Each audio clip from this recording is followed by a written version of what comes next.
ভারতের জাতীয় উদ্যান জিম করবেট কোন রাজ্যে অবস্থিত?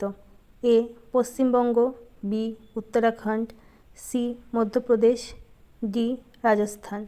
সঠিক উত্তর হবে বি উত্তরাখণ্ড। ভারতের সংবিধানের জনক কাকে বলা হয়? A doctor B R. Ambedkar, B Mahatma Gandhi, C Jawaharlal Nehru, D doctor Rajendra Prasad. সঠিক উত্তর A doctor B R. Ambedkar. Vitamin C এর রাসায়নিক নাম কি? A retinol, B ascorbic acid, C thiamine, D calciferol. সঠিক উত্তর বি অ্যাসকর্বিক অ্যাসিড। ভারতের দীর্ঘতম নদী কোনটি? A Godavari, B Sindhu, C Ganga, D Brahmaputra. এখানে সঠিক উত্তর হবে সি গঙ্গা।